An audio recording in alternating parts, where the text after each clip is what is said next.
of the United States of United America, States of to America, the republic for which it stands, one nation, under God, indivisible, with liberty and justice for all. Liberty and justice for all.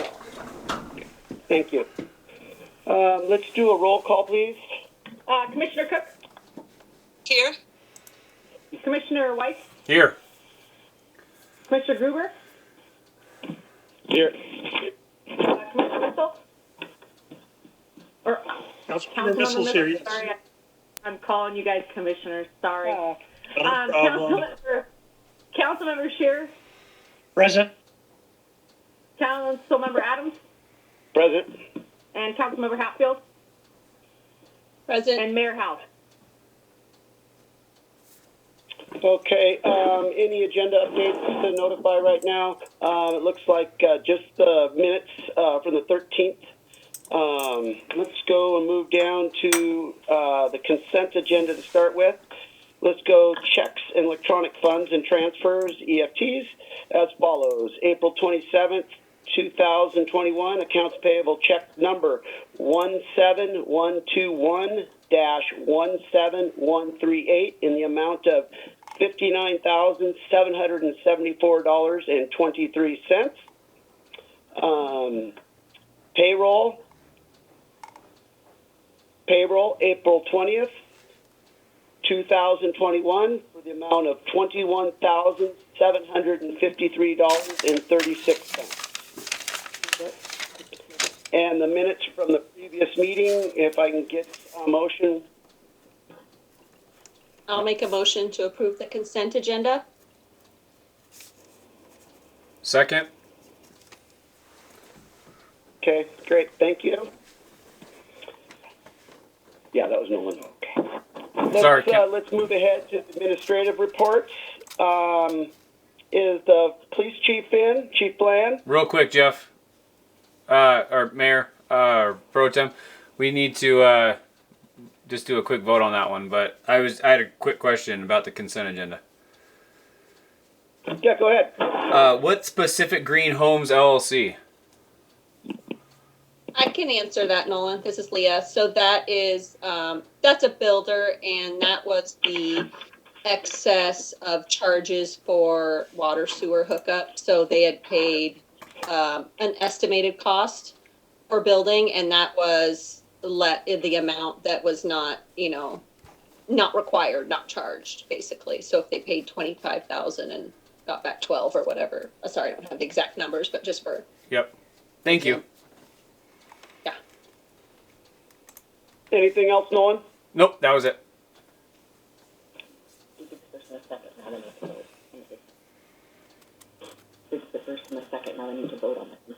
Okay. Do you accept the consent agenda? Aye. Aye.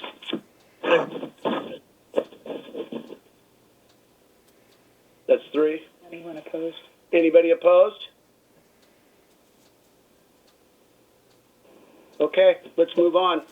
Let's go to administrative reports. Is Chief Bland in with the police department?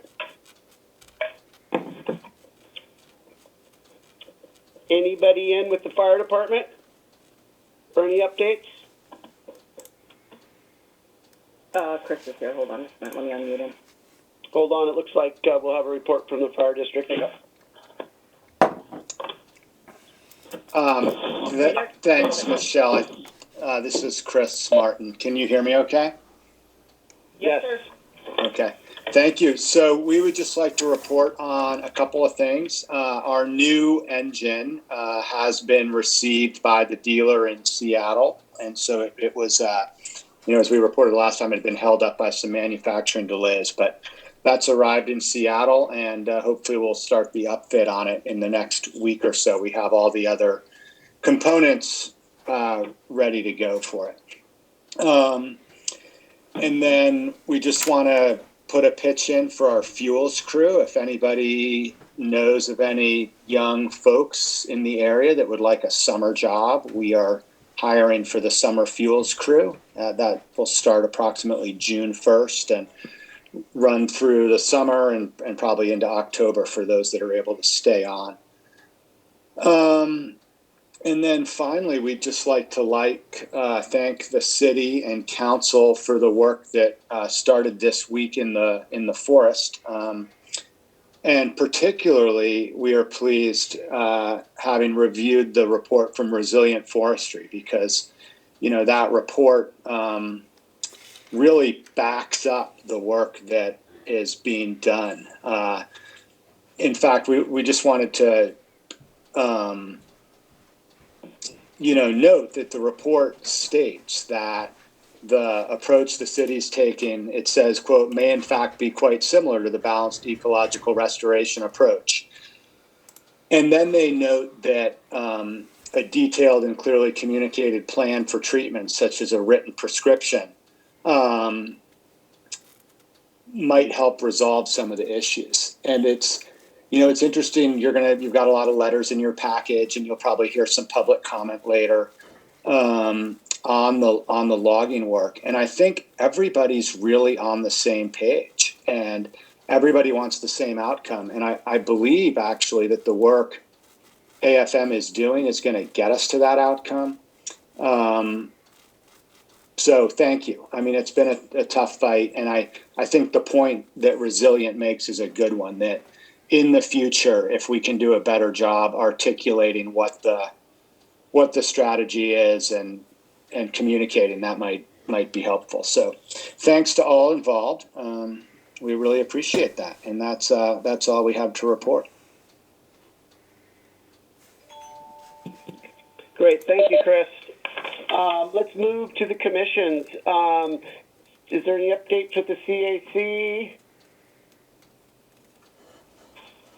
I can, Leah, do you want to give a quick update from the last CAC meeting, or?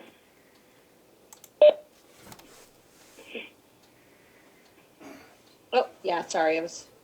Oh, yeah. So the last CAC meeting was on April 14th. It was largely kind of a review, since there have been some changes on that committee, as well as myself not going to be on there, or as liaison.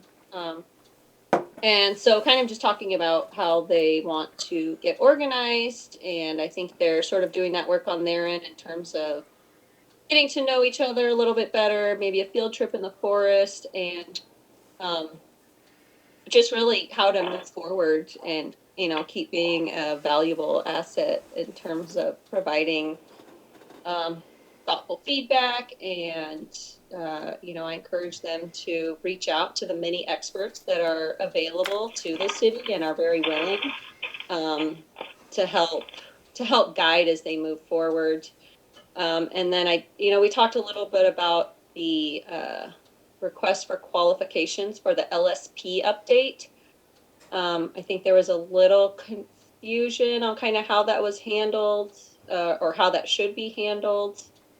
I think from what I recall, and Michelle, you can tell me if I was wrong. I think at this point, staff should just put something together, and when available, to start that process. I will note that in the Resilient Forestry report, they suggested using James Begley, who was the original author. But we didn't go into any specifics on that, because that report wasn't available at the time. So I don't have anything from the group specific other than that. Are we talking about that Resilient Forestry report now? We'll have that discussion in the comments and concerns for councils when it was asked to be discussed. And that's where Brett had moved it. So we'll discuss it then. Okay. Great. Thank you, Leah, for the great update. I don't have anything else. There are still 2 open positions on that committee, too. So. Great. That's it. Thanks. Great. Thanks for all your work, Leah. Anything from Architectural Design Committee update? Yeah, so during our last meeting, we've got three codes on there for update. So the master plan development ordinance, or for the municipal code update, ADUs, and then also that lighting ordinance that has been discussed off and on. So due to the length of the agenda, we've scheduled a special meeting that'll be on the 6th, I think that's the Thursday. So there'll be a meeting coming out, and that'll just be to cover, get through those codes, as much of them as we can, and then schedule another meeting from there as needed. So they are in the process of looking at those and working on those, and those will come before the council as drafts as well. So but that's where they are on that. Okay. Myself for Cemetery Commission, there's nothing on the Cemetery Commission this week. We'll have our meeting next week. Nolan, with Public Works, do you have anything, or would you like to, when we do the update, Bubba, send in a staff report? You want to just use the staff report? I think everybody got that staff report, so I won't take too much anybody's time, but just say thanks, Bubba, for the reports. They're very helpful, and it just shows that stuff is moving. So nothing on for Public Works that's new, but we will have a Public Works meeting for in 2 Tuesdays from now, and I'll have an update then. Great, thank you. Yep. Also, Michelle, I'll just add to, so you guys saw attached was that USDA outline, and basically what that is, Theo had sent that over. He's working with his partner MIG to get us a quote for what it's going to look like to prepare that. But there's been a lot of question as to what next steps are for that USDA application, and that outline pretty much details what we need to have in place in order to move forward with that USDA application. So that hopefully gives everybody a better idea. That is what they're working up.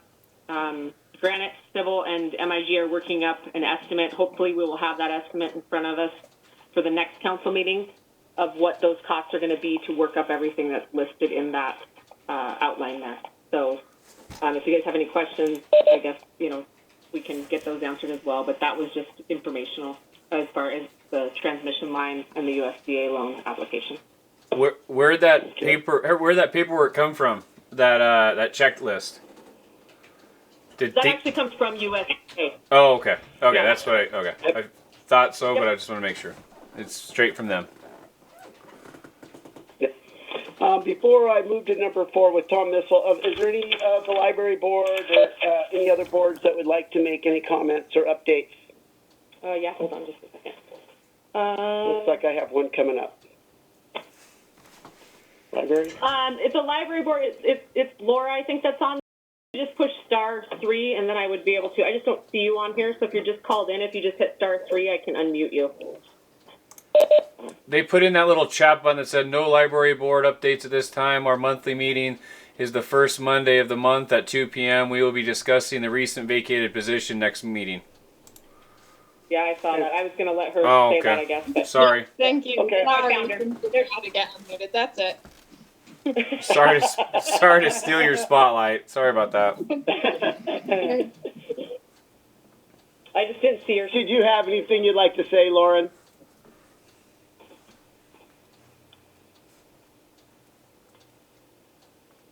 No, I think not we're at good. this time. Thank you. Okay. Thank you, Lauren. Okay, let's move. Tom Missel, let's get Upper County, Kittitas County Community Center Executive Committee meeting update. If you can give us an update, that'd be great. Sure. We had our first meeting last Tuesday. It was a little over a couple hours down in Cleveland. I'll give you a little update. The executive committee is chaired by Ms. Nichols from the Shoemaker Foundation. And there are, I think there's 6 or 8 members so far. The big things to know right now is 12 acres of land near the Roslyn Cleveland roundabout is in the process of being transferred from Suncadia to the city of Cleveland. 400,000 of the 4 million allotted for this project from Suncadia is already in hand. We're beginning to work on the feasibility study for the rec center. The plan is to engage a very experienced consultant to work with the Upper County residents to determine what amenities are most important and what the community is willing to maintain and support. So we went through a lot of exercises with that. We broke into some subcommittees as well too. I had a subcommittee meeting today on communication, which I think is very important, and that is chaired by the superintendent of the Cleveland Roslyn School District.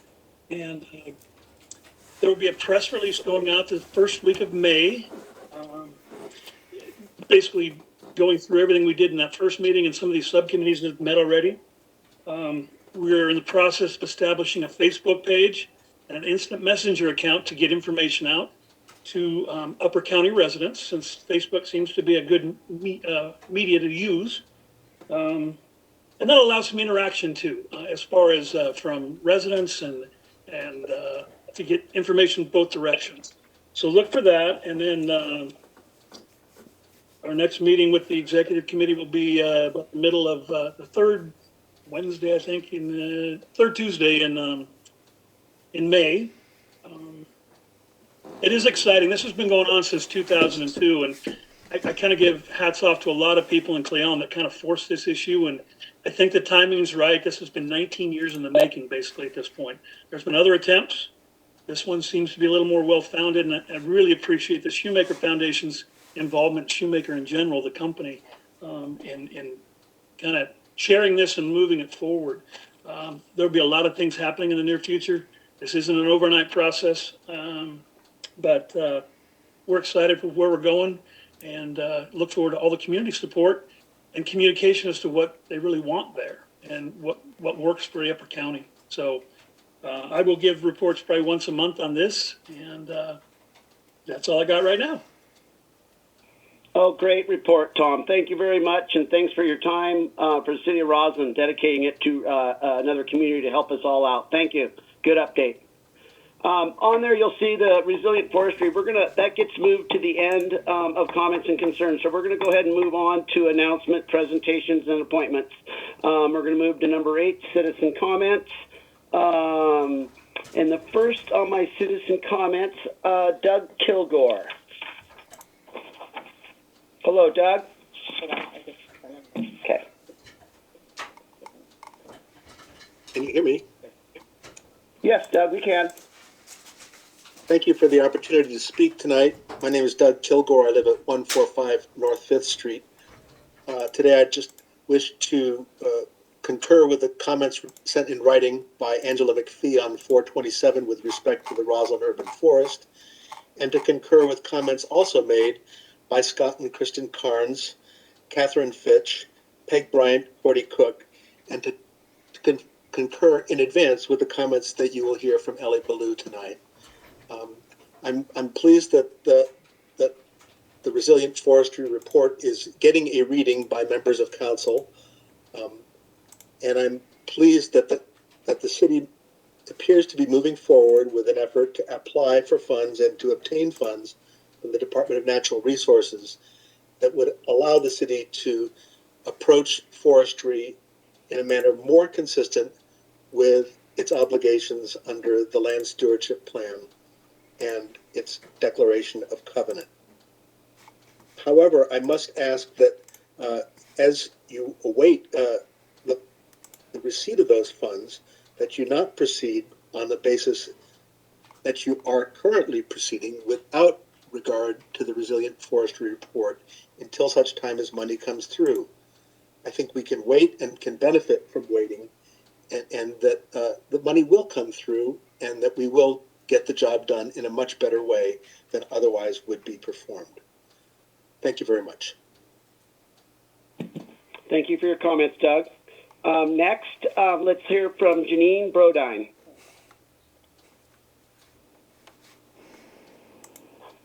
Good evening. That would be Janine Brodine, Jeff. I rhyme, so just so you know. Good evening, everybody. I want to show you a picture first. I hope this comes through well. The council has this picture. It's not coming through very well. This is a picture from Roslyn in 1890. And I know it's a little fuzzy there, but it is the forest after being logged. Just want you to have that as reference as I say my comments here. At the April 13th City Council meeting, I spoke about the importance of perspective and how valuable it is when making important decisions. Now I share a few pictures of Roslyn's forest of 120 years ago with the goal of sharing some historical perspective. Remaining were some tall, resilient trees, some of them 100 years old at the time. Logging had happened, of course, and many of those logs were used to build the bulk of the homes in town. That made sense. But it has taken over 100 years for the forest to get back to its former glory. On page 4 of the April 16th Roslyn practices application, Mr. Lefebvre wrote, there are a variety of size classes present on the property with a significant number of trees estimated to be 200 years old.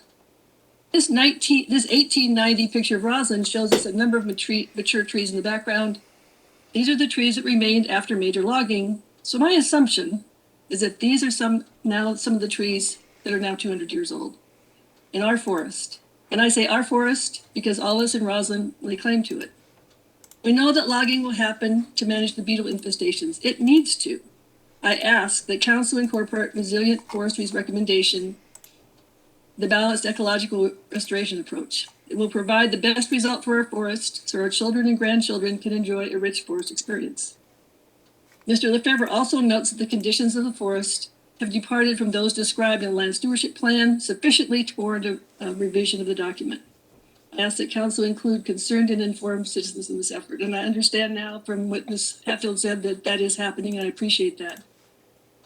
In conclusion, in 1546, John Haywood wrote, "Ye cannot see the woods or the trees." I fear that the city's current concern and this immediate effort to fix forest health is similar. Let's not lose the forest because of some damaged trees. Please give our legacy trees a chance to live another 100 years. It's not too late. Thank you so much for listening, and I do appreciate that some of this has been taken into consideration, but I appreciate the opportunity to share my comments and my picture. Thanks so much. It's not my picture, it's a historic picture, so.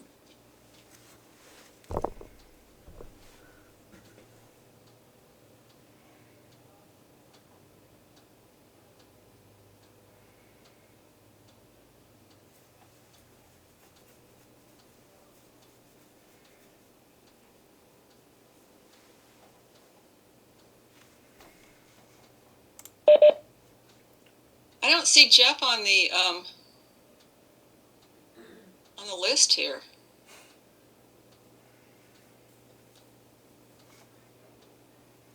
Do we lose Michelle? No, Michelle's there. Yeah. No, I'm still here. We're waiting for Joe to call in. Joe's here. He's not. I sent him the request to unmute, but he's not. There he goes. He's here. Okay. Joe? This is Joe Peck, 107 Fifth Street, Albany. For the last year, I've tried to get Roslyn to apply to USDA for funds to replace the Domery Creek transmission line. And at about every council meeting when citizens or myself asked about that application, members made a bunch of defensive comments. I was glad to hear tonight, I think, that we are finally going to do the necessary engineering. I know I talked to Michelle on the Wednesday after last council meeting, and she informed me that no such agreement had been made yet between the mayor and our engineer. So I'm glad to hear we're finally moving ahead on it. Also, on the regional sewer costs, I noticed in information I got from our office that the regional sewer plant costs went up $169,126 over last year. Did somebody get a pay raise down at the regional sewer plant? Did Veolia get more, or is Cle Elum charging more? Do we know? Anyway, also on the regional sewer agreement, according to the 2020 reporting, Cle Elum and South Cle Elum are over, so there's only 55 connections left in the community's allocations. The resort gets the rest. So Roslyn needs to protect our interests in these old agreements. Cle Elum is using connections that does not own for developers that paid zero for capacity at the regional treatment plant. Please pay attention to this agreement. Insist on settling these issues before it gets worse.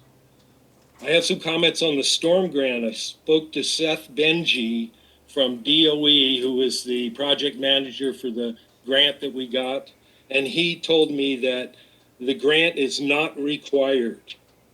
But building the plant after we took this grant to design it, building the plant will be required.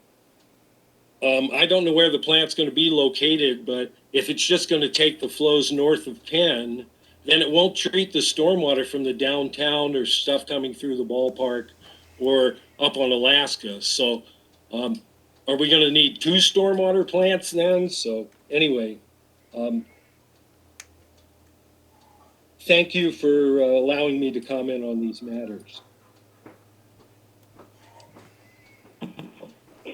Thank you, Joe. Thank you for your comments. Next up, let's hear from Ellie Blue.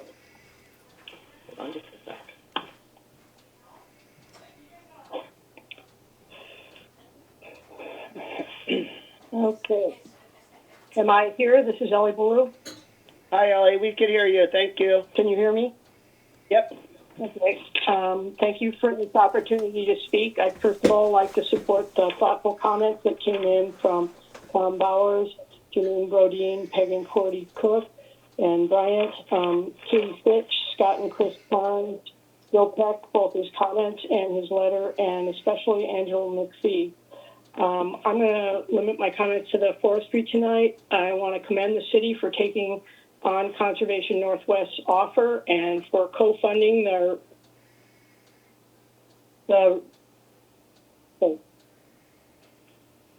and to thank for co-funding the Resilient Forest Study and Resilient Forest for turning on a dime to get that work back to the city. In particular, though, I want to point out that the memo that got added to the report today has some really critical information, pointing out that the targets are 10 inches in DBH, which is diameter at breast height. So the report, what he's talking about, talks about leaving a lot more trees between 21 inches and 10 inches DBH, and that's a pretty critical element of the report. Secondly, I'd like to ask the council to put on hold the logging that began yesterday, Monday, for the few weeks until the CNR funding can be secured. The opportunity is so great, and the funding is for following a particular prescription, which is not what's on the ground right now. So please take action to do that. Secondly, let's see here. I'd like that the city, in moving forward, explicitly incorporate the best practices and conditions from the critical areas permit that was issued for the LTA, the long-term permit, examples such as weed-free rock, washing the machines before they go in, to the forest, watching for rutting, setting a rutting standard of over 8 inches. Those are some examples. I also, and it also includes rehab and repair specifics on road work and proposed haul routes. I also would ask that explicitly incorporated as part of this plan moving forward is that the controlled burning be incorporated and referenced so that it's possible for the city and everyone to know how the burning complements the logging. And I think that there also needs to be a deadline and specifics on the slash treatment, because we're moving ahead in a season that is not ideal for the beetle, and it would be very good if we could at least treat the slash in an ideal manner. And that's all I've got. Thank you. Thank you, Ellie, for your comments. And thanks for everybody for bringing your comments to council. Thank you. Okay, let's move on to new business, everybody. We will start with sidewalk project bid discussion. So let's go to that, council. This is the glass, the 2 glass panels in front of base camp, and would remove for new replacement of 2 new panels that have been purchased about 3 years ago. Right now, so this is the only bid we have. It's not very detailed and no actual information of any specifics from Western Excavating. Looks like they're out of Elmsburg. The lump sum is $27,477.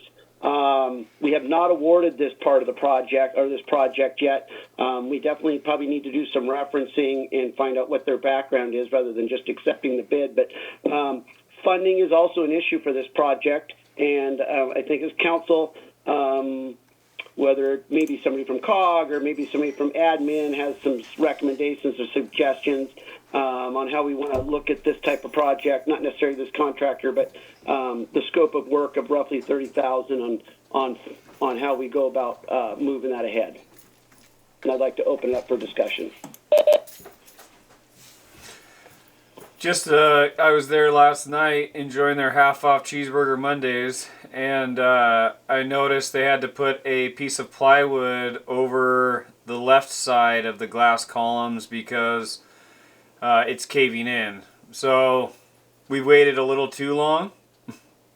I threw out a desperate approach to a guy that's done our sidewalks in the front. He says he's busy, but maybe we can figure something out. So hopefully I can get his bid in there too. But yeah, $27,000 is a lot. But if that's the only bid that we have in the next couple months or within a couple weeks, we need to do something. Yeah, I think what we need to do is do some background on the contractor.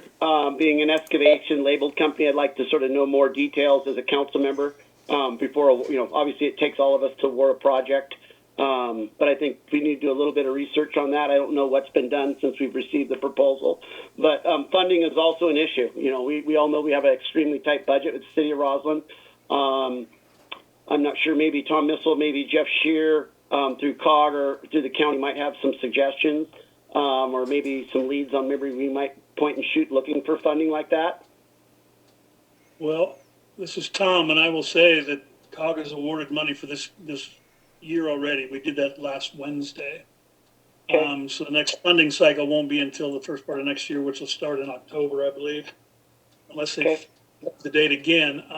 There may be some other funding sources out there. This American Rescue Plan by President Biden might be able to allocate some money to that. It's too early to tell. That money's not going to be even available to us or the county for another month or so. And they haven't even set the rules on how you can spend it yet. But you have until, I know this much, you have until the end of 2024 to use it. So maybe that can be used. I don't know. I don't know our exact allotment yet. I don't think even our treasurer knows our exact allotment yet. So it's really premature to say this American Rescue Funds could be used. I would hope maybe as an infrastructure project it could, but who knows what the federal government's got lined out for the rules for it yet. Those usually come out just before the funding happens. So the only other thought I have is we have that $42,000 in lodging tax money. I would have to look into it, as would the treasurer, to see if that could be used. But it is a major part of our downtown, and tourists use it as much as we do. So maybe that's where we get it. There are a couple of funding sources out there.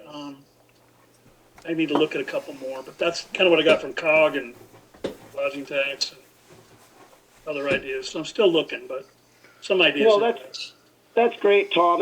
Just prior to the meeting, talking with them here in the office, that was, I actually added that conversation about the tax lodging money to the comments and concerns of council for discussions yet, because we sort of kicked this can down the road, and I'd like to discuss it, but that was sort of my thought. It is a heavy, it's a tourism grant money funding, and sidewalks are part of tourism. So, I hate to see all that money get used on one project, but that would be something I would like to check into. But I think, I don't think that can be used for capital type projects, though. Yes, I might be thinking of a different funding. Yeah, it can. Oh, it can. it can be if it's city-owned property, and we own the sidewalks. So Okay. as long as it's a long-term capital project and we own it, we can use that money, our lodging tax money, for that. So it does fit into that category for us. Okay, so that's something I want to think about and we should discuss. And then, obviously, you pointed out the same thing. I mean, I think in the Daily Record a month ago, obviously they said we'd get around $208,000 on the recovery program from the federal government. Obviously, it sounds like those numbers aren't dialed in quite yet, and I definitely know that none of the logistics of how they can be spent are dialed in yet. And so I don't want to wait too long, obviously, if we want to get this project done, but that is something also to keep track of. So maybe during our discussion, we could talk more about the tax lodging money, whether it's parking, whether this can be used, and we find some direction for funding to look for. This Jeff and, Any other- and Tom, let's talk before the next COG meeting, because there is emergency contingency funds at COG, and this might fall into that, because it is, if they're putting plywood over the sidewalk. This is. I would agree with you, Jeff, but if I remember right, if memory serves me correctly, the commissioners used that emergency fund to fund the Snoqualmie Public That's- Utility They did. last Yeah. year. So I don't know how much money's left in it. That's a good question. We can sure find out. Let's find out, and since we didn't get anything this round, maybe we got a little bit of pull on that side. Yeah. Okay, no, that's great. Let's do that. I still think, obviously, we will not award this project yet until we know we can be funded. I think we probably should reach out to the contractor. I'll talk to the mayor on how he wants to go about doing some reference checking on the contract that has bid the project, though, before any awarding goes through. Okay, so let's close the sidewalk discussion unless there's anybody else that has some input. And I would like to open up the conversation about number 10, the old City Hall Library bid discussion. And you've all probably seen the proposals. The awarded bid, the person that has been awarded the project at this point is MTech, and their proposal is $859,000, $859,700 even. The James was the low bidder. The high bidder is the James Company. They were $100,000 more, $959,000. So the low bidder was MTech. We have a pretty massive funding hurdle with this project, as expected. It's about $200,000 over the funding funds that we have with the first grant, and I believe part of the second grant, which the second grant is cannot be opened until the first grant is completely closed, from my understanding from the state. Which means we couldn't add that second grant to this phase of the project, and will have to be reevaluated once this project's done. So we have a massive shortfall before we can move forward with anything on this project. We have a couple ideas. One is, I think number one is to start meeting with the contractor first, preferably this week or early next week. And see, there's been some comments from them that they saw probably some foresight of possibly shaving some funding off the job, maybe some other ways. And so I think that meeting would be critical to have first. But either way, they're not going to shave $200,000 off the project. So we're going to need to get creative if we want to move forward with this and where the funding is going to come from. And I open this to discussion to council. I have a question, Jeff, in terms of, if there's anything specific you're saying here in terms of getting creative. Obviously, we can only spend what we have awarded at this time. So is that some kind of change of scope, or cutting out other parts of the project that could be completed at a later date logistically? Do you have any specifics on that? Mark, the architect firm has cut a pretty significant chunk down to bare bones sort of for this project just so far to try to cut the funding. There's been some talk that we could probably pull, if we were to pull the window package out itself, which is around $50,000 to $60,000, so that would be about a quarter of it. And we can probably apply that to the historic grant at the end of the project, the next grant. And I actually believe it should fall into that one anyways. And then this is where I think we'd want to get in with the contractor, because there's not a lot of undetached things to the scope of the library that we can take away, from heating to fire sprinklers, life safety. Electrical can't be shorted, insulation can't be shorted. The exterior siding could probably be put on the other grant possibly, but I'd have to look at the breakdown of the project bid of the contractor and what allowances they had for that. That we don't have. That's not at our fingertips to look at. So that would be something we'd need to get with the contractor and try to see if we can break out some funding maybe on the exterior of the building that could be done at a later date where we can do the interior of the building. So that may be some of the creative financing, is maybe looking at chunking off things of the job that could be put onto other aspects that aren't as impactful down the road. But I think, I'm sort of looking for recommendations in the sense of do we meet with the contractor, which I think we should, and start with that. And obviously, I think we all know we'd all like more money in our city, and we don't have it. Jeff, a lot of work's been put. I'm sorry. Go ahead. Oh, I think what you're saying about meeting with the contractor is a really good idea, just to get a first, some first steps going and some idea. Okay. Yeah, no, I think that needs to happen. People realize that, some people put a lot of time in behind this grant to get the grant, and we knew that we were going to run into some money hurdles, and possibly this scope would be over the budget. But I definitely don't want to shut the door on it. I'd like to, expand as much as we can and try to figure out how we can move forward. So at this point, if there's not a lot of discussion, then I think we make a recommendation from council, or maybe I can get you as council to make a recommendation, make a motion that we ask the mayor to set up a meeting next week with the contractor, and a couple council and administration meet with them. I have one more comment to make, and this is just something that popped in my head. It doesn't necessarily mean anything, but on the sidewalk project, we went with the lowest bidder, and I don't think we had the best experience. But there's also many factors that go into that as well. So I won't just point the finger solely at them on that, but I'm just thinking that out loud as I see, a difference of $100,000 or more with the other add-on alternates. That, I guess that's something you would suss out, hopefully, in meetings with them and try to really explain what our situation is for funding and how we can best work within the grant funding that we know we have, because there's no other money for sure.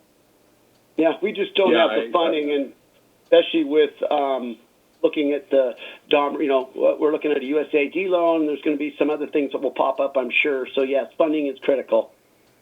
Yeah, I agree with Leah on that wholeheartedly. But that being said, I will move to make that motion for the mayor to meet with the contractor. Okay. I'll second. I'd Unless Miss Hatfield wanted to. No, it's fine. No, that's one. Yeah. And I think that we definitely need to, I am concerned about, we have one bid on the sidewalk project.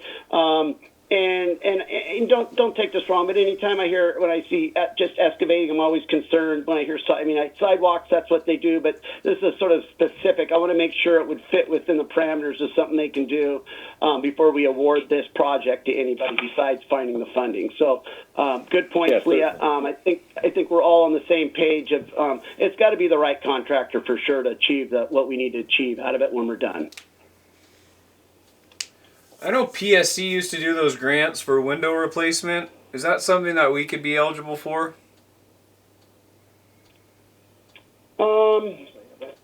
Yeah, I'm not sure. I think those are mostly residential incentivized. I'm not sure commercial. It's worth a phone call. I don't think that would hurt. I have a PSC rep I could reach out to. Just to see if there's anything with that. Yeah, if they want to kick out some money to make sure that we're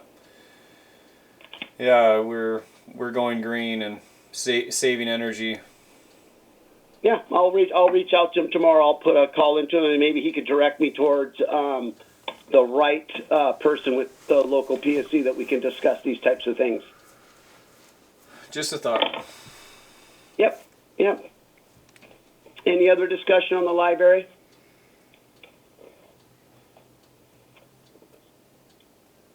Okay, let's close that up. We'll go to unfinished business, mayor and council concerns and initiatives. Before we jump into personals, let's start with the resilient forestry conversation. I'm going to have Michelle start and lead us off with it. So here we go, Michelle. Yeah, so just, and I've talked to a few community members. I think actually Doug and Ellie both mentioned it in there, and I've talked to both of them. So just so that everybody's aware, I had hoped this would be a little more concrete statement, but the city is seeking funding from DNR, and we're still with DNR at this point. to secure funds so as not to create a deficit by moving the project more towards that balanced ecological approach that Resilient Forestry discusses in there. Moving towards that is obviously contingent upon us receiving those funds. There's some work that AFM and myself and the mayor will need to do in order to secure those funds. So I don't want to lead anyone down the path that we are guaranteed those funds in any way, shape, or form, but we are pursuing that. The logging did start. That was council's wishes, is to have that keep moving forward. So the hope is that we can get this into place quickly. There is a timeline in which we have to spend these funds. So it is somewhat critical also that this all happens quickly. So it is a lot of conversations and a lot of documentation that we need to get together here in the next week, but we've got everything in line to do that, and hopefully by the next council meeting I'll have more positive news on that front. But the city is definitely actively seeking to move into that balanced ecological approach, and the kicker there is to make everything pencil out funding wise, and to do that we would need this money that is coming potentially through trickling down through DNR. So I'll just open with that. Beyond that, we can discuss. I know that Angela had a couple of different questions in her comments. So anyway, I just want to make sure everybody's aware of that fact, that is what the city is striving to do, is that balanced ecological approach here. Everybody Michelle, get before that? we get started, I would like to say thank you for all the effort you've put into doing this and getting these funds, hopefully, to move forward. I know it's a lot of work and it's in a last-minute format with everything else you're doing, but I really appreciate all the time and effort you've put into this. Thank you. I've got a couple things to add. Just a little bit of clarification that DNR has really separate departments, and they have different sources of funding. So what we were told in the past in terms of cost sharing, it seeming like that was the only option. This is from a different department, and it's basically savings and monies for projects that came under budget that DNR has. And so that's where this funding is coming from, in case there's any question on that, or that where hope is coming from, and that they are, I think looking forward to trying to provide us if it will work out. I don't think that we need to or should consider putting the work that has now commenced on hold. We all agree that it must be done, and the contractor is mobilized, and whether or not we receive any amount of funding from DNR, we need to do this project. Council has voted several times in support of that. And so I would ask that there's no hold or delay on what's already happening. We do also have $50,000 in cost share from DNR for our slash treatment. And so on that point, on that question of slash treatment, which we all know is important and timely, that we are getting some resources as well for helping to manage that. And I guess the last thing I would say is that the forest is not in its former glory. It's very overstocked and somewhat diseased, and hopefully at the end of this year, we're going to have a new, on our way to a healthier forest and ecosystem. And thank you, Michelle, for keeping to move this all along as well. Yeah, I'd like to thank the city as well. I think that it's really great that that you've listened to what the citizens have to say, and that you've also taken the Resilient Forestry report seriously, because it is a serious document. And I think what I want to say about the logging and about the approach that Resilient Forestry is advocating, what they are saying is that if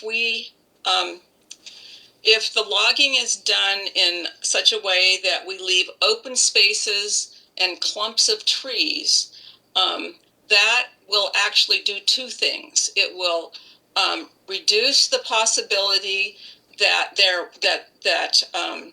we'll have beetle infestations in the future, and it will also lessen the possibility of crown fire, because when you disrupt the overstory like that, then there's less ways for the fire to move through. So if we actually go with the resilient forestry approach, we're setting ourselves up for a better situation beetle-wise and a better situation fire-wise. Now, how does that from what's going on right now with the logging that just started in the last day or so? What they are doing over on the Alaska Alley side, at least what they did in 2018, is uniform thinning, where you go in and you just, you make it all very uniform. And that will not give the same benefit of reducing the future beetle infestation and reducing the likelihood of crown fire. And because of that, I really think that we should hold off until we get DNR funding for the balanced ecological approach. And I would like to make a motion that we ask the mayor to hold off until we do get the funding and can use those sorts of methods that will put us in a better position in the future.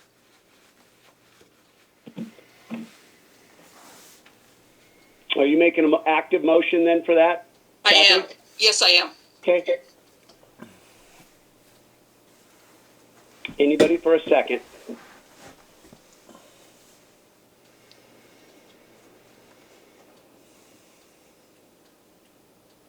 Okay, I don't hear a second, so the motion does not move forward. Any other comments about the Resilient Forestry Report? And as everybody read it, I think the intended treatment is very important, that it's been read carefully and understood.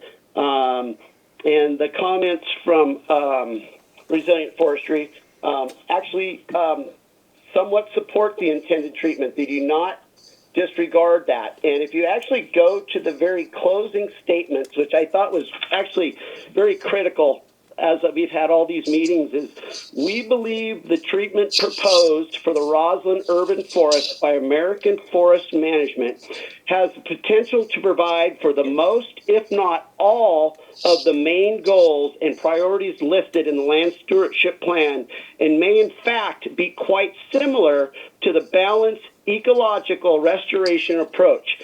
And however, there is, and I want you to read the rest, however, without detailed and clearly communicated plan. But hearing that alone of what they've seen and what the plan is that we're moving forward reassures that we've made the right decision.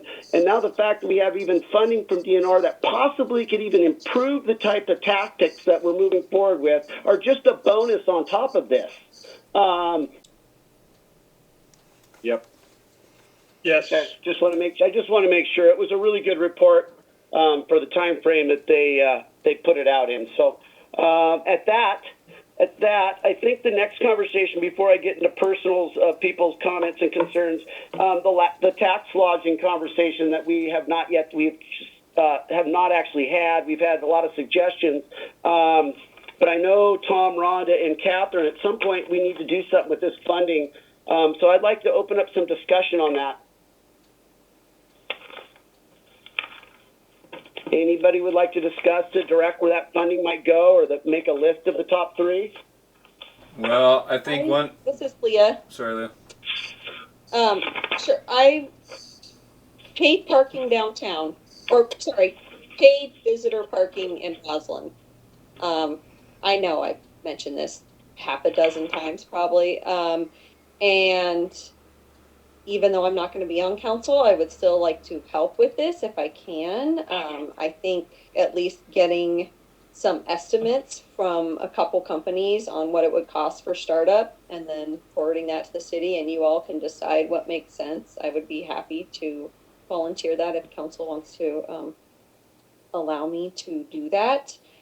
Just because I have made contact with a couple people in the past. And I really think that our startup costs on that would be under a couple $1,000. which I'm hoping we could use that lodging money for. And then, charge between $5 and $7 per car per day for visitors. And we can figure out specific wording and whatnot, but even if we let the companies handle all the credit card processing and add on those fees, if we could make $5 a car when you walk downtown on the weekend and just start counting off each car, it's like, wow, there's $100 easy. And, in a 1 hour period or whatever. So that's my big plug besides, the other projects we talked about, like with the park. And then of course the panels and the sidewalk, which is also a safety thing that seems like, we need to know how we fund it, but if we can use those, then it's probably wise to just get that sewed up, so that it doesn't continue to get worse. That's all I have. Thanks. Okay. Yeah, as a council for me, I mean, I'm with Leah. I think parking is one that we can do, and not take a ton of that funding. I think that funding can go quite a ways with parking.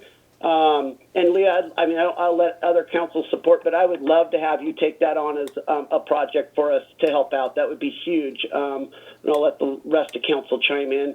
And then I'd actually like to do the homework on the sidewalk panels, and maybe it's not all the funding, but a portion of that possibly. Even if it was 20,000 of the 30,000. And that would still leave, I want to say, 23,000 left on the table for parking and other things. If we can do that research and find out if that sidewalk can be replaced through that fund or through that process of tax lodging, I think we really need to look at that to get that scope of work done.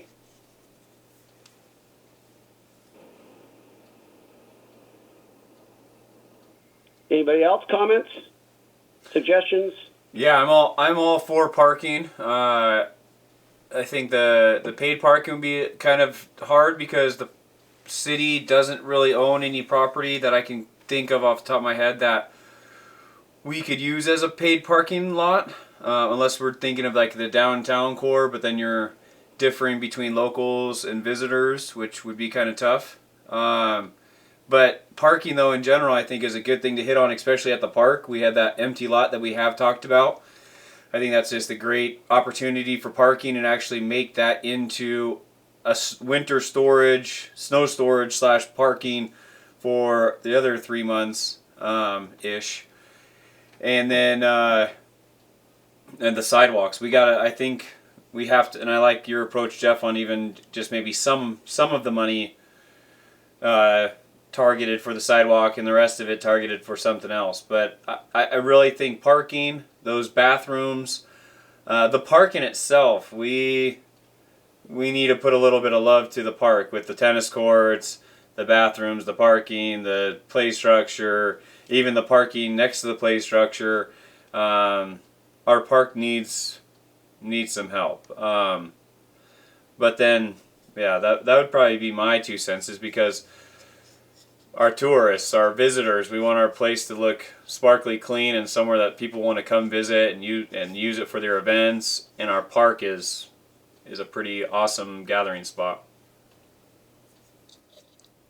I think we should do a little research into whether or not the money can actually be used to charge money for parking, because I'm not entirely sure that would be considered a way to induce tourism. But it'd be great if we could use it that way. I assume we're talking about some other parking lot and not downtown, not the downtown core, because I think that would be met with a lot of unhappiness by people who live here. And also, I'm a little concerned about the parking lot up by the proposed parking lot up by the park, the land that the city owns, because I don't think that that's allowed by our current zoning. So we'd have to do some research into that as well. None of these are, insurmountable, but just there's a little bit of work to be done there on those. Kathy, you're right on the parking lot down on Arizona. It is not zoned appropriately right now, but it could be rezoned, I think, at this point to maybe use that. That was what the intent was when the person gave us the property, is what I've been told.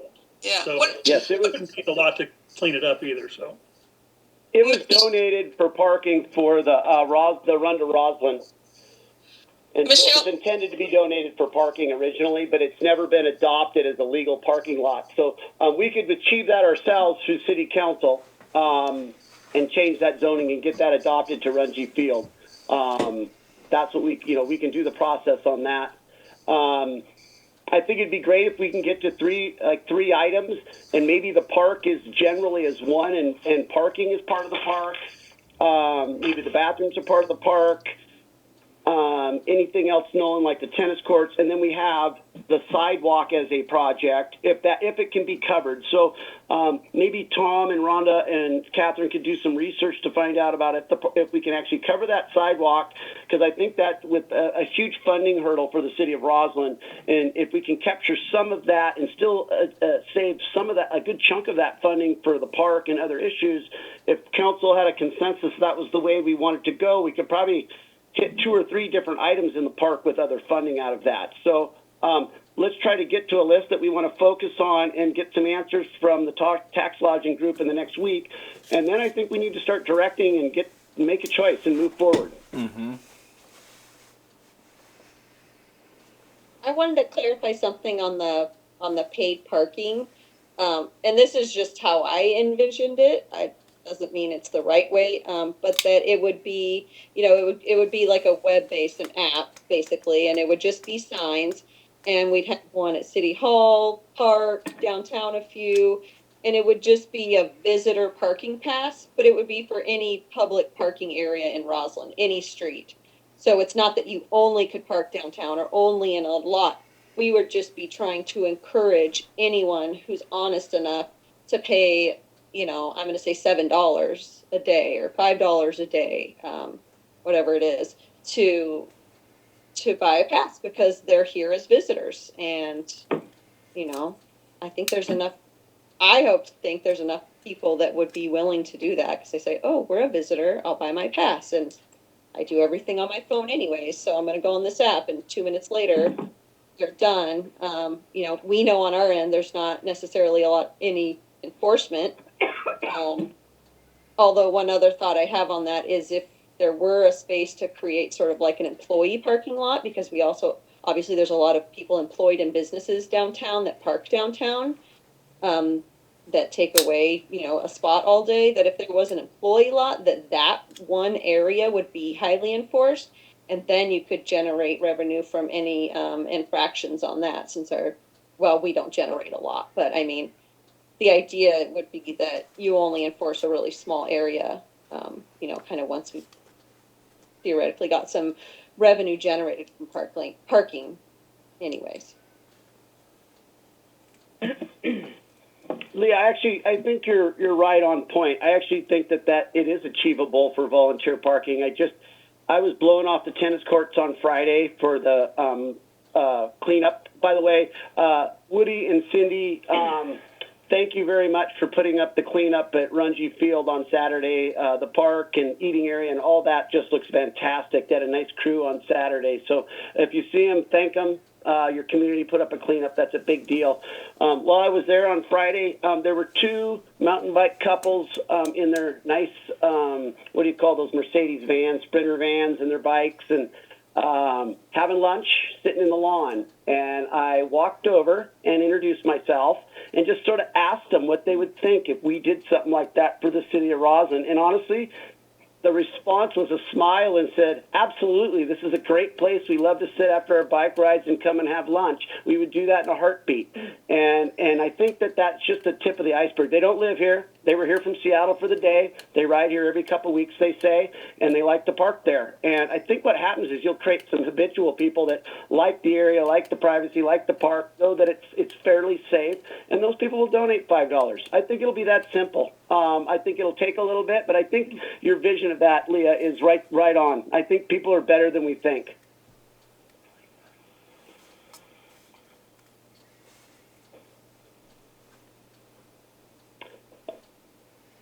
Any more conversation on the tax lodge funding?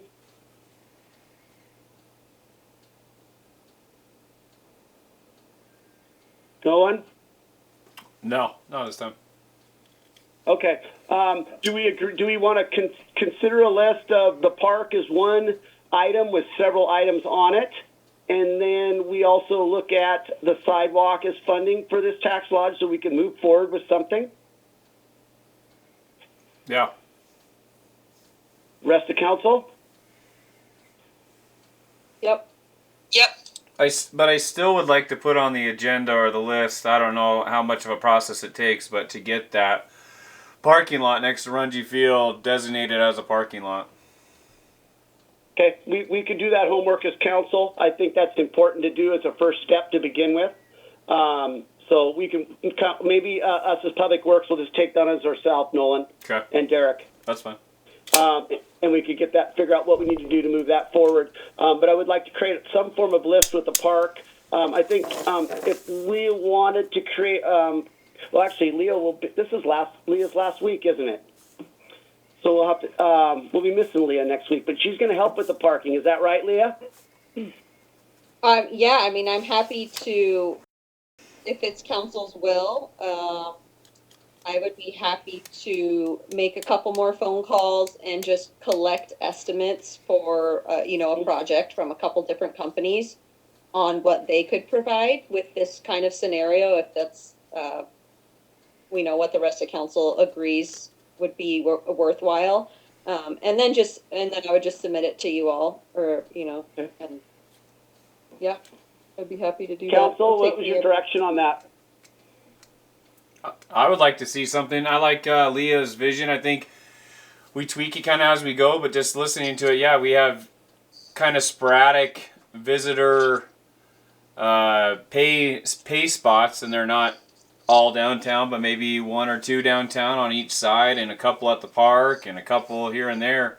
If the city can make a couple $5 or $25 a month, that's more than what we're making off those parking spots right now. So, yeah, I think it could be a good way to generate some kind of money thinking outside the box.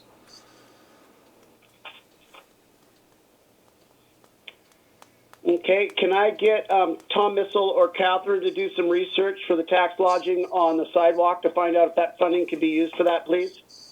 Yeah, I can do that this next week. I got some meetings with the people that would be able to give me some direction on that, so I can get back to you soon. That would be great, Tom. I'd appreciate that. And then I think if you come back with that and Leah gets us some information, I'd like to, get this money directed so we could start get it used up and get going on some projects. So let's wait till next week. I'll see if we get emails back from both of you. And then next council meeting, let's try to move one of these projects forward. Sounds good. Anybody now comments and concerns? Anybody have anything to say? I'd like to just make a report on my phone call with Kim Schreier's staffers regarding the water transmission line.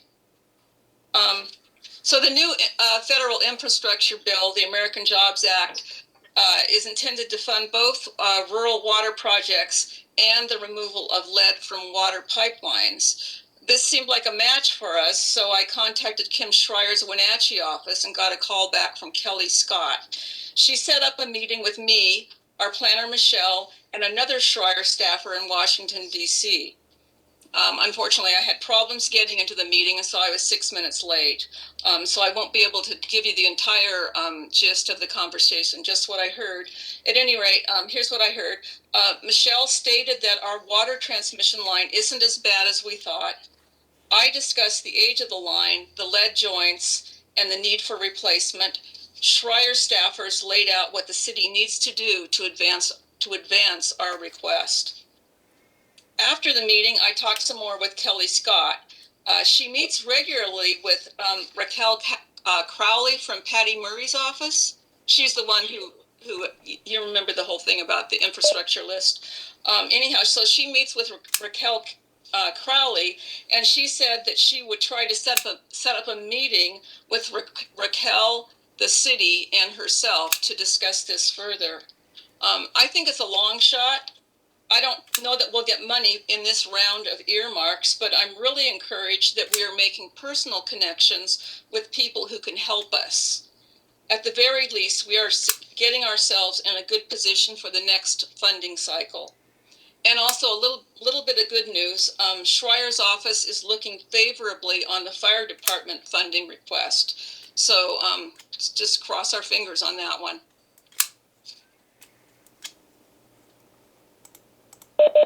Thank you, Catherine. Good update.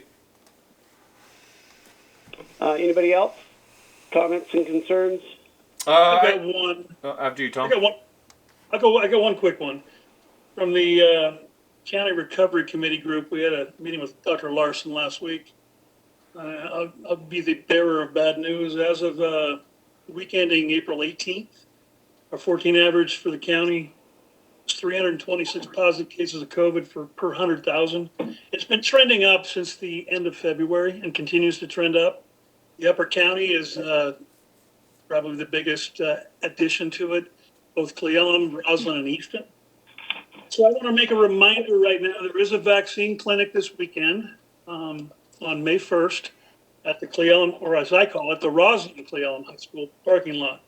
You can sign up for that if people are looking to get vaccines. They're doing Moderna vaccine. They get 500 doses, and you can sign up. There have not been very many sign-ups so far. As of the other day, I know there was only 68 of the 500. So if you want vaccine, get signed up. It's an easy little in and out if that's what you want to do. But the only way we're going to slow the spread is vaccination. So that's my update on that one.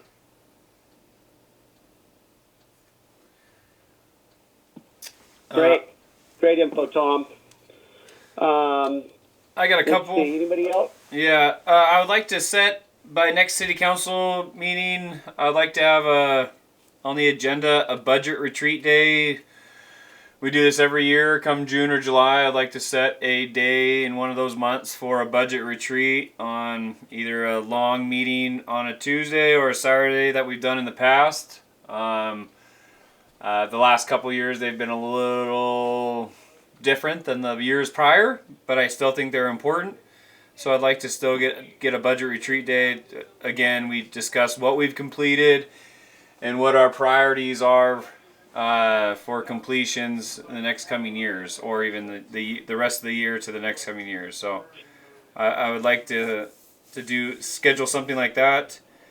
And then also I'd still like to push staff and whomever we have to have a committee or whatnot, but the annexation of the Shell gas station, even the school, it'd be sweet to annex the school, because once again, the school is our biggest water customer in our city, and they're just sitting in the county. We did have conversation with Lindsay Oswald. Lindsay Oswald's not there anymore, and so I would still like to get in touch with the county and start that, because once again, this came from County Commissioner Laura Schottish saying you have no gas stations, which all go to the road tax. If you have a gas tax, will go to your roads. And it'd be nice to get all those people or those residents that we supply water currently with to annex into the city of Roslyn. Yes, we've talked about this in the past and they didn't want to do it, but the county commissioners make it sound like it is kind of up to the cities to annex these in. So I'd still like to move forward with this, or ask the city council what they want to do, if we want to continue, because we at one time said we did want to go down this path. And so I still think it's important for us to look at, once again, our biggest water customer and all of our water customers to get them into the annex of City of Roslyn. I don't think we can do it unless they actually want to. That's what I heard as a rumor, but I also heard it's kind of up to the cities to take over unincorporated parts of the county. That's what it's designed for. And so again, these are the questions like that, if they're just rumors or we can do It's it. not. No. I looked it up on Municipal Research Services thing. Michelle, do you have any thoughts on this? Yeah, so when I met with Lindsay Oswald, when we pursued this before, she had talked with her supervisor, which is the community development director, and at that time the county was not interested in entertaining that at that time, only because obviously there's some pull there from Cleellum. I don't know what those conversations are that are going on, so it becomes a negotiation almost between the three. it has not yet been allocated to us as Roslyn. So even before those negotiations occur, they've got areas that are allocated that would be assigned to Roslyn or assigned to Cle Elum, for example, long before, you know, the urban growths are expanded. And I think part of that, and through nobody's fault here, obviously, but part of that has been that Roslyn in the past has not expressed interest in expanding its urban growth boundary. And so I think that some of that is, you know, long time conversations that have occurred that have been opposed to that. And so, you know, there's some background there that none of us obviously were involved in for the most part. But yeah, it's something we can keep exploring. But up to now, they've not been willing to allow us to expand our urban growth to include that. So, but yeah, I mean, we can continue to pursue it. Yes. Okay, so there's something I don't. So are we talking about? We're talking about expanding the urban growth area, not about annexing them into the city, because we can't annex. Yeah, Kathy. So you're correct. So in order to annex into the city, it has to be within the urban growth boundary. So the first step to making it eligible for annexation would be to expound that urban growth boundary, if that makes sense. But then they would still have to want to be annexed, wouldn't they? Correct. Okay, I mean that's the thing that holds it up, is they don't want to be annexed, and so. Well, again though, Catherine, you're talking about old history of people that are talking about a different government in a different time. Now there's different landowners, there's different business owners, there's different businesses down there that we've never asked. Oh, okay, I didn't. So you're talking about a thing that probably happened in the early 2000s, probably even the 90s, with a way different government. Now times have changed. And so maybe they would like to be in the Roslyn city. Like, really, it's the Roslyn Riders. There's a part of it. How do you take the name and you're not even in Roslyn? So we should have, in my eyes, we should be all the way to the school or anybody that we're servicing water with. That's property taxes we're not getting. Hey, Nolan? Yeah. Yeah, and the other thing, just so everybody understands, I think there's been, there's some preconceived ideas of the past, I think, because that whole roundabout area is owned by just a couple owners, and I know an owner that has 8 acres there that just asked me about would the city of Roslyn be providing them water if he does his, he has a commercial block build out. It could be any type of commercial structure. It could be more storage buildings. It could be office buildings with living space above, multi-use, where his property's at. And right now I can't answer that we provide more water, being that he's actually not in the city of Roslyn or in our growth management area. They do have a water hookup, but for their 8-acre development, it would be considerably more. And I think everybody should look at that roundabout, because in 5 years to 10 years, you won't recognize it. And there will be a chunk of infrastructure there that we're going to probably want to capture for tax dollars. That's no kidding. That corner is going to be at value to one city or another. So take a good look at it and think of what that could do for Roslyn. And even, too, be worried about, I would say, Cle Elum taking our best water customer. Like, we should have had that set in stone as that school being our part of our district. But I'm still baffled by that. But times have changed, and we need to change with it. So. And when they do the new project that Tom Missel is working, they will be bringing City of Cle Elum water, which is already there, right, waiting for that. Don't be surprised to watch them capture the school at the same time.